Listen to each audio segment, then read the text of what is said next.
so much has happened this week in reality TV. I'm already keeping up with so much, and then shit like this hits the news, and it's like, what the fuck? What the hell? Wendy and Eddie were arrested under fraud charges. I don't even need this energy drink. I'm so hyped up about this. I can't believe this. I feel so bad for their kids, and I have a lot of feelings. Yesterday, I was at work. I took a break, walked into the break room, sat down. I, just pulled out my phone, and I love Mr. Housewife. I'm always looking at his Instagram. I'm always seeing what he's posting. And he will, I'm sure it's the algorithm. Like, as soon as I open Instagram, he pops up. Like, I'll see if he has, like, a new post. And I audibly gasped. There were 3 people in the break room with me. 2 of them turned around and looked at me. I said, don't worry, it's about reality TV.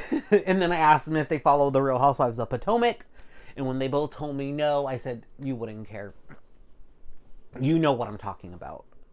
I can't even say it. Everybody's talking about it.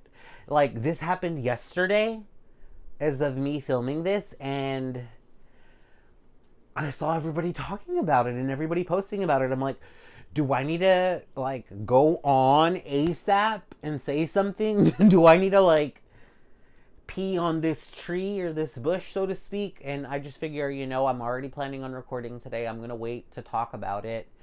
And it's just crazy. I can't believe that Wendy and Eddie were arrested for insurance fraud. I can't believe that they would be that dumb. I'm not saying I'm any better. I'm not saying I'm any smarter, which is exactly why I'm so shocked. I thought they were better than me. Oh my God. That just goes to show you, even reality TV stars, we put them on such a high pedestal. And it really impacts my own self-worth and my own perception of myself and my self-worth. I want to say I feel sorry for them. And of course, people are going to be like, I don't feel sorry for them. They're adults. They did it to themselves. Yada, yada, yada. I'm sorry. But I'm not sorry. I am an empathetic person. And I feel sorry for them that they did that. And that they felt that that was something that they could get away with. And they thought that they could get away with it and it not have an impact on their children. And that's ultimately who I feel the most sorry for, is their children. And I can't imagine what kind of grief that Wendy has put her mother through. I mean, you've seen her get so devastated and so upset and fight Wendy about stopping her teaching and stopping using her, being a professor, using that degree. Because, of course, as we all know, Wendy has multiple degrees. And, of course, a lot of people were saying stuff about this, about the degrees. Okay, you have how many degrees and you do this? Wendy, if you're out there and this ever crosses your eyes or your ears, I love you. And I, like I said, I feel sorry that you and your family have to go through this, and that y'all did what you did. And, if you didn't do it, then I'm sorry that I'm assuming that you're doing it, but that's what it's presenting itself to look like. So I don't know. I'm just so curious. Like, what is the future of Potomac? Like, even in this episode of Potomac, I felt like it really hit a stride this week. I liked this. I think it was the. It wasn't the premiere. Was it the premiere? I don't know. In episode 3, season 49 of Survivor, spoiler alert, Jake gets bit by a snake and is medevaced. He's fine. As a matter of fact, he was able to get home in time to see the birth of his son. This is something that I talked about in my very first episode, where I said Jake is sure to get some attention due to the fact that he's going to be missing out on his son's birth. You know, he's out there on this season of Survivor, and it is possibly one of the last things his father is going to see because he has cancer in his eyes. So, you know, silver lining, he's okay. He was able to see the birth of his son. And we don't see the snake bite. It happened, I guess, off camera. And then when we come to Jake, we do see the snake. It is still there on the beach. He was just laying there on the beach, as he says, you know, like he would do that and just, I think, meditate or something like that. And I guess he just felt like this bite. He saw this snake wrap around him.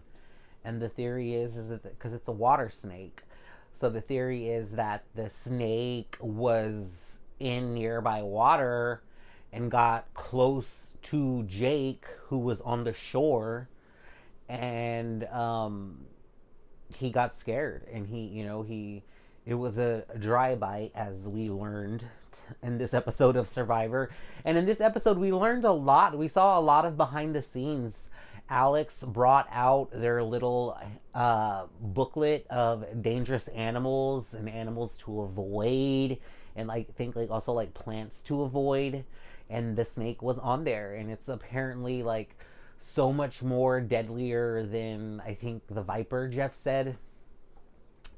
So Jake was medevaced ultimately, even though it was a dry bite and he seemingly didn't get any venom in that bite delivered to him.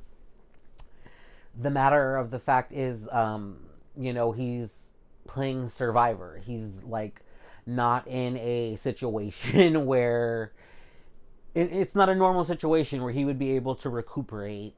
If it was just like a dry bite, like, he's not eating regularly, he's not sleeping normally, all of those things contributed to the fact that they didn't want to risk him still being out there, essentially suffering because they're on Survivor, and then have some sort of medical ramification that could have been avoided had he, taken some time to rest. And whatever amount of time that is or was, I guess it was too much. The game was going to continue on without him, so there was no way to justify it.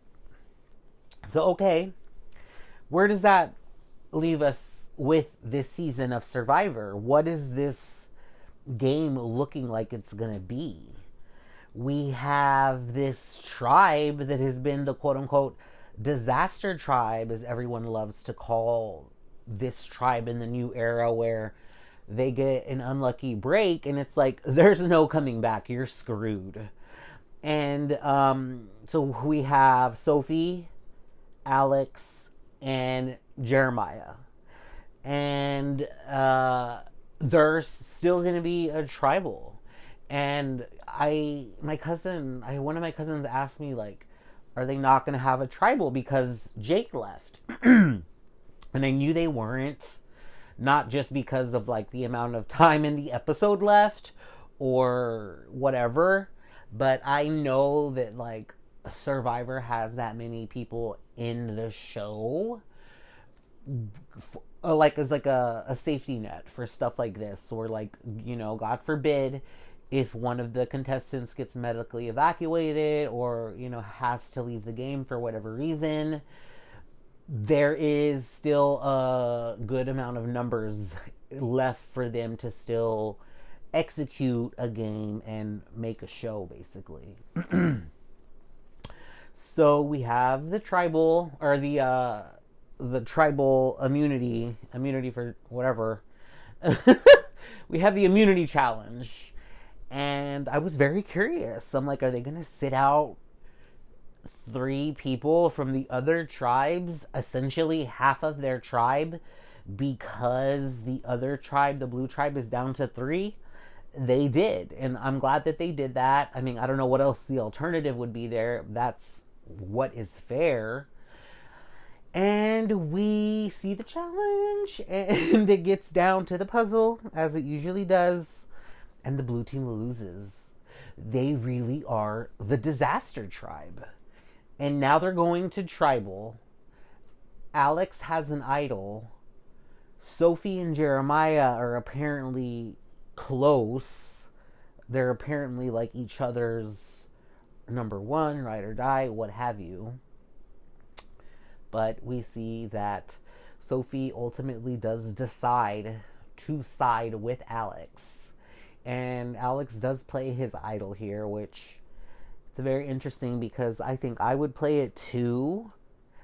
But, you know, by standard Survivor terms, he wasted the idol. He didn't need to play it. Like, if he didn't play it, he still wouldn't have gone home.